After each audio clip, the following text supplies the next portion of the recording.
Bonsoir à tous, bienvenue dans votre émission Rétrofoot qui à chaque fois évoque le nom d'un grand du football national.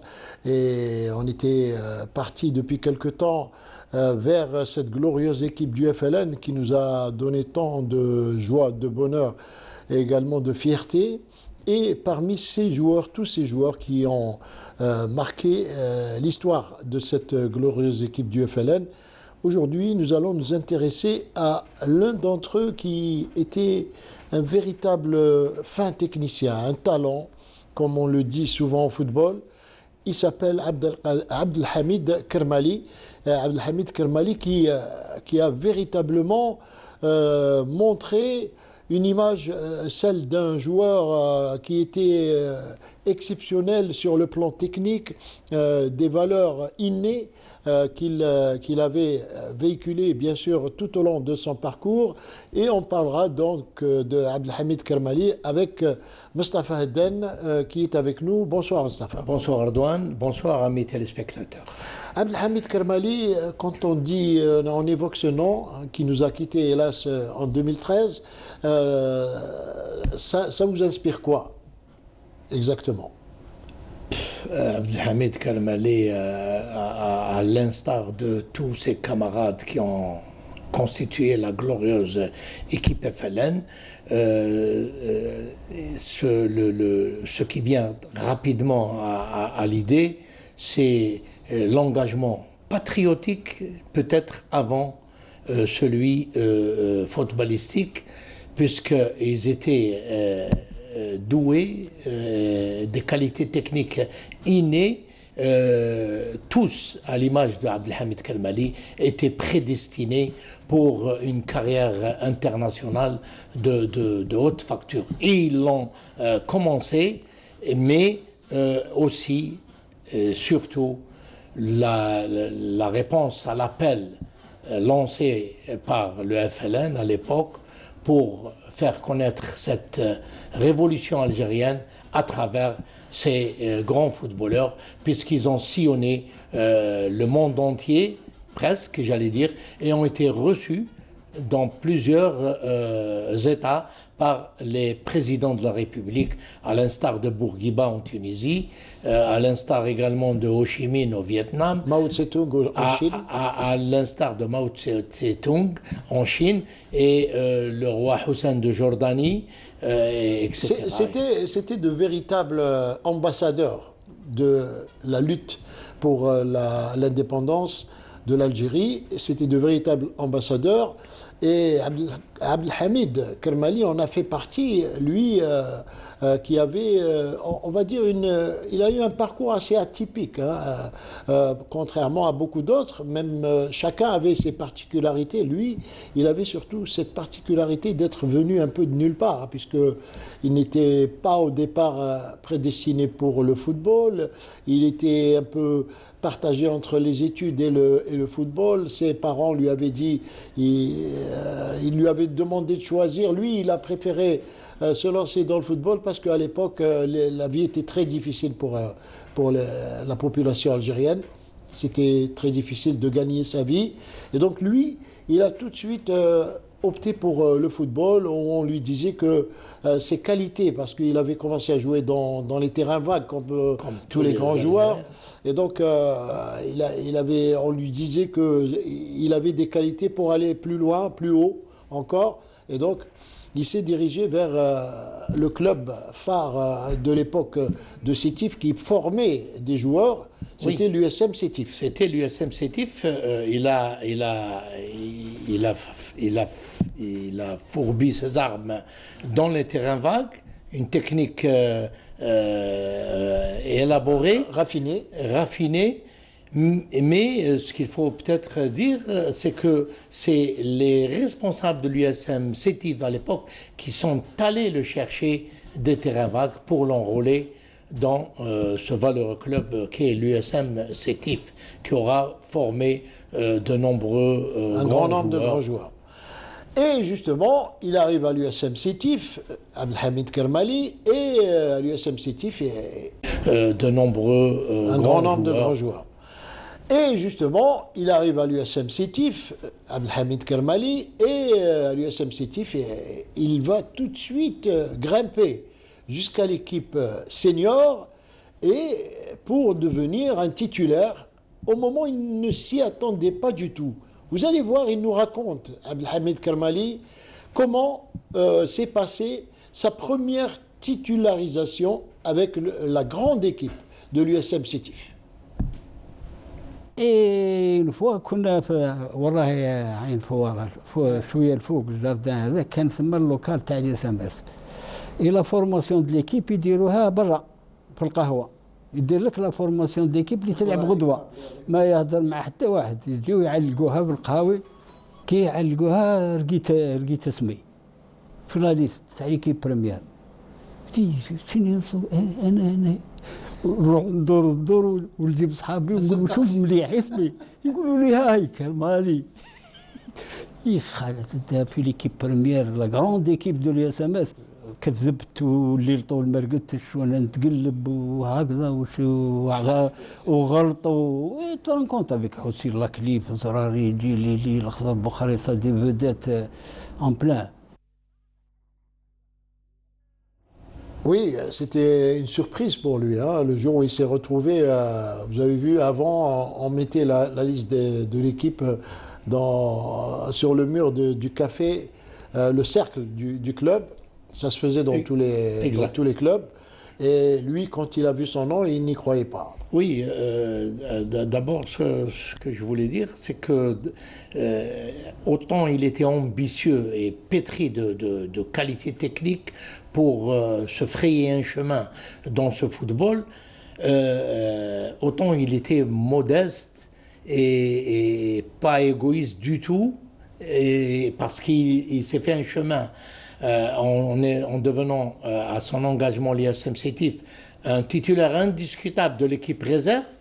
Alors, à l'époque, il y avait l'équipe réserve, c'est l'antichambre de l'équipe A, et puis du jour au lendemain... L'équipe réserve qui renfermait aussi de grands joueurs, hein, qui n'avaient pas leur place parmi le 11. Oui, parce qu'à l'époque, il n'y avait pas autant de remplaçants possibles sur le banc. Oui. Le règlement n'autorisait pas les remplacements. C'est ça, Ardouane. Il y avait deux joueurs. C'est ça, Ardouane. Mais surtout... au risque de me répéter à chaque fois, la valeur technique au sein des joueurs les joueurs étaient pétris de qualité technique. Donc il y avait une équipe qui jouait en équipe senior, des joueurs qui évoluaient en équipe senior, mais aussi l'antichambre, l'équipe réserve, qui renfermait aussi de joueurs talentueux. Donc, du jour au lendemain, il était convoqué en équipe senior, en équipe fanion, avec à l'époque une grande équipe de l'USMS. Ah, il y avait de grands noms, il les a tous cités. C'est ça qui l'a étonné. Il a dit comment je vais jouer moi à côté de ces joueurs. Et pourtant, c'était, on va dire, l'encadrement technique de cette équipe de l'USM Sétif qui avait le bon coup d'œil, puisqu'ils avaient décelé en lui un fin technicien qui pouvait véritablement apporter quelque chose. Et il s'est d'ailleurs tout de suite imposé. C'est ça. Et il était tellement étonné de se retrouver en équipe senior, mais il a passé le cap de façon positive, puisqu'il a été titularisé, il a fait un grand match, et depuis, il est devenu, alors qu'il n'avait pas 18 années. Alors, Abdelhamid Kermali fait partie de ce qu'on appelle en anglais les self-made men, c'est-à-dire que c'est quelqu'un qui s'est fait lui-même, il s'est forgé lui-même. Il n'a pas eu besoin qu'on vienne le chercher de France, comme d'autres joueurs. Lui, il s'est dit un jour, après de belles saisons à l'USM Sétif, un jour il s'est dit, maintenant il faut grimper un peu plus haut, il faut aller jouer en Europe, en France, par exemple, puisque c'était plus facile pour lui, et donc il a pris le chemin de la France, et plus précisément le club du FC Mulhouse, qui était déjà un club réputé en France, qui jouait en première division. Oui, Abdelhamid Kermali était ambitieux. sur les deux plans, d'abord technique pour se frayer un chemin dans ce football et se faire connaître au niveau international, mais aussi à côté les difficultés de la vie, les moyens très dérisoires, puisqu'il était issu d'une famille modeste, et pour ne pas dire plus, et donc il était ambitieux sur ces deux plans. Et il est parti de son propre chef vers la France, à Mulhouse plus exactement, où il a posé ses valises. Ah, il a posé ses valises et puis il joue une saison à Mulhouse. Et puis après, ça va très très vite pour Abdelhamid Kermali, puisque de Mulhouse, il veut encore grimper et il va faire des essais au club de l'AS Cannes. Grand club, l'AS Cannes à l'époque, où d'ailleurs il rencontre son ami et coéquipier et ensuite de l'équipe du FLN, Mustapha Zitouni. Ils sont ensemble, ils vont à Cannes faire des essais et vous allez voir, Cannes, pour lui, c'était vraiment le rêve. C'était la ville du festival, une grande ville où il n'y avait que des stars. Et vous allez voir comment il nous raconte ça, Abdelhamid Kermali, comment il est arrivé à Cannes et comment il a effectué les premiers essais à Cannes. قال لي روح عندي هضر معاك. خرجنا سيدي برا، قال لي يحوسوا عليك كان. ها سي مون ريف تاع بروفيسيونيل ماشي كيما اماتور. زرطيت صبحت ندور في كان. في كان نشوف بريجيت باردو بكري نشوف فيها في السينما. نشوف روا فاروق، نشوف كان اون بلان فيستيفال. اون بلان فيستيفال انا كنت في كان. البريزيدون تاع ميلوز يجي هو وابنه جاو لكان باش يشوفوني وباش يقولوا لي بون شانس. وشكون اللي يجي انكور باش يسني معايا؟ توتيتي مصطفى زيتوني. اي الحصول كي درنا ماتش اميكال وزيتوني لو لوندومان ما حبوش يهضروا معنا. لوندومان نحل في الجورنال بالعقل هذاك تاع لو ماتان ولا ما نعرف تاع لا كود دازور هذاك نحل في الجورنال قلت له شوفوا طاش لا هضروا علينا. نحل في الجورنال بالعقل نشوف لي نون تاعنا نقروس ليتر. قلت له روحي خابزه زيتوني روح. حنا نشوفوا في هذيك كان هذيك غير لي زارتيست غير اللي كنا نشوفوا فيهم في السينما نشوفهم يعقبوا قدامي في لاكروزيت. يا اي العشوائي نوزون ابلي واش حاط الجورنال مصطفى زيتوني كرمالي عبد الحميد اي سي تري كونكليون كان.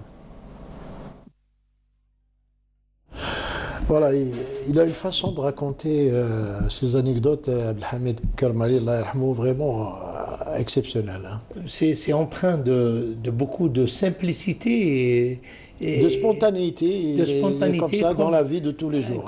Exactement, et donc il aura réussi son passage. Et l'AS Cannes, c'était le début d'une belle carrière, 2 saisons à l'AS Cannes.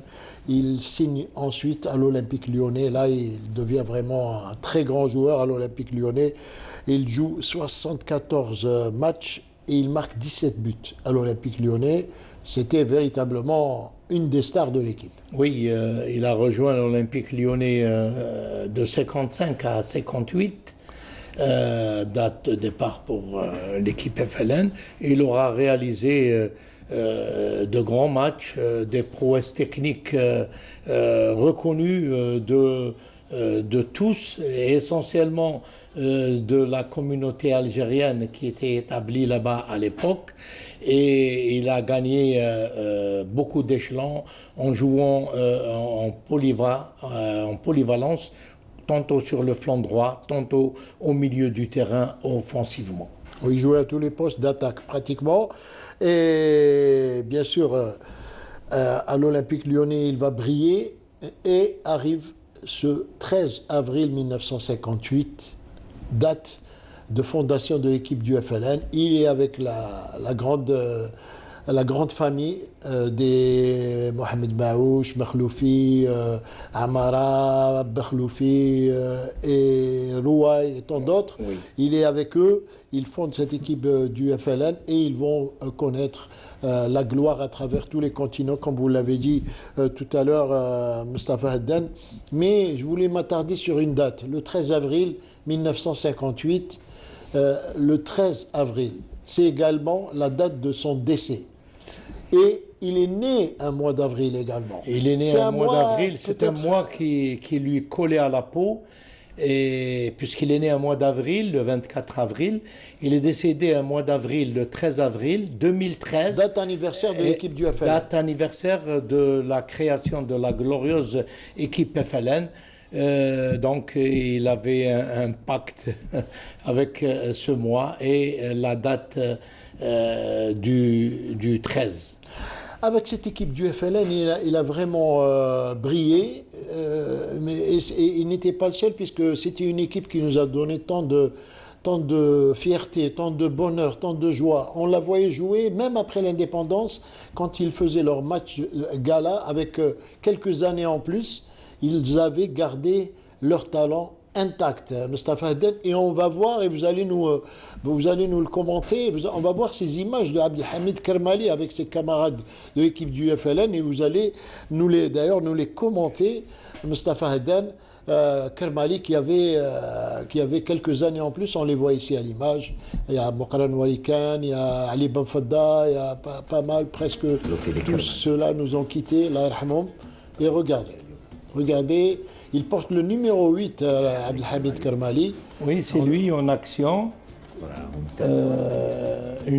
D'abord un appel de balle et ensuite une passe en retrait pour son camarade, même si elle n'arrivait pas. Abdelrahman Soukan qui est à l'action, Là, c'est Abdelrahman qui marque un but grâce à Kermali. Oui. Et également, Hamid Kermali avait cette particularité. Regardez cette passe qu'il va faire sur le côté, et avec vraiment une passe. Vous avez vu le changement de direction à son âge avec sa bonhomie, mais Hamid Kermali avait cette particularité d'avoir un centre de gravité bas, ce qui lui permettait d'avoir un équilibre parfait dans ses gestes, dans son contrôle de balle, dans sa conduite, et également dans la passe. Également, là, c'est pas lui qui fait la passe. Là, c'est lui qui a le ballon. Là, c'est lui. Kermali, vous voyez, il temporise, il essaye de trouver la solution. Et il la trouve. Et la passe chez lui, elle était véritablement judicieuse. Pourquoi je dis judicieuse? Là aussi, c'est une très belle balle de Abdelhamid Kermali. Judicieuse parce qu'il avait toujours malin au sens positif du terme. Il avait toujours à la récupération du ballon, il avait toujours au moins deux solutions pour enclencher l'attaque. Et là, la qualité du football, ils avaient entre 40 et 45 ans à ce moment-là, oui. Même plus, même pour certains. Oui, la technique, c'est une qualité qui reste. Bien sûr, le physique change, mais la technique, ça reste. Et donc, je disais, il avait cette faculté de donner des passes judicieuses. Pourquoi judicieuses, je disais? Parce qu'il avait toujours au moins deux solutions pour donner le ballon à son coéquipier, et il donnait toujours, il choisissait la deuxième option, celle qui n'est pas vue par les spectateurs. Il était comme tous les grands joueurs imprévisible. Il était imprévisible. Alors, Kermali ensuite, bien sûr, met un terme à sa carrière de joueur, et c'est à l'Entente de Sétif qu'il va mettre un terme à sa carrière de joueur pour devenir entraîneur de l'Entente de Sétif. Et quand il devient entraîneur de l'Entente de Sétif, il va créer quelque chose dans le football national en tant qu'entraîneur, le fameux 4-3-3, et un jeu un peu qui n'était pas habituel dans le football chez nous, c'était le jeu avec les redoublements de passes. Ce qu'on appelle peut-être aujourd'hui le tiki-taka en Espagne, etc. Mais lui, déjà à l'époque, il aimait ce jeu-là, c'est-à-dire une touche de balle. Chaque joueur, et là ça a donné un style de jeu une empreinte de jeu à l'entente de Sétif qui a été ensuite améliorée par Mokhtar Aribi, etc. Mais lui, il a quand même il a innové dans le football. Tout à fait. C'était l'évolution des systèmes de jeu, puisque avant le 4-3-3, il y avait le 4-2-4, et donc qui s'est transformé en 4-3-3. Mais lui, en tant que technicien, vous savez, une équipe, c'est toujours presque, ça représente la psychologie d'entraînement, la philosophie d'entraînement de l'entraîneur. Et lui, il était technicien au milieu du terrain, il ne pouvait que faire appliquer un jeu court fait de redoublement de passes. Et pour, bien sûr, on approche de la conclusion de notre émission, mais on ne pourra pas terminer sans parler de l'apogée, l'apothéose plutôt de Abdelhamid Kermali en tant qu'entraîneur. C'était un certain mois de janvier en 1990 où l'Algérie remportait son premier titre africain, Coupe d'Afrique des Nations 1990, Abdelhamid Kermali avec l'équipe nationale.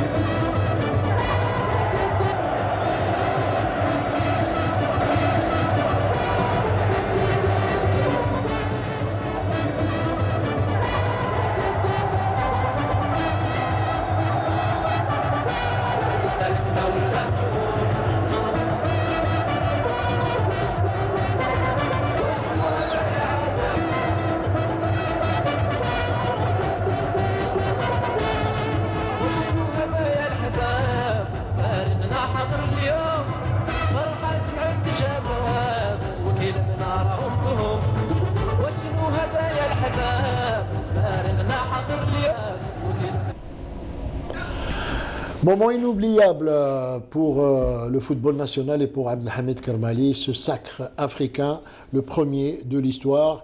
En 1990, Abdelhamid Kermali qui ensuite est devenu entraîneur de plusieurs clubs en Algérie, à l'étranger, en Tunisie, dans les pays du Golfe et en Libye également. Mais en Algérie, il a eu l'apothéose avec le Mouloudia d'Alger en 1999, avec le titre de champion d'Algérie qu'il a remporté. Abdelhamid Kermali est incontestablement un véritable monument du football national. Oui, à l'instar de tous ses camarades, Abdelhamid Kermali et ses camarades étaient véritablement des monuments du football, des ambassadeurs, comme vous le disiez en début, et des moudjahidines. Merci Mustafa Aden. Merci Erdogan, merci à mes téléspectateurs. Merci à vous de nous avoir suivis, merci à toute l'équipe technique du studio de Canal Algérie, Mokhtar Hammani qui était également à la tête de cette émission. Et on se retrouve, Inch'Allah, la semaine prochaine pour une autre émission. Excellente soirée à tous sur Canal Algérie.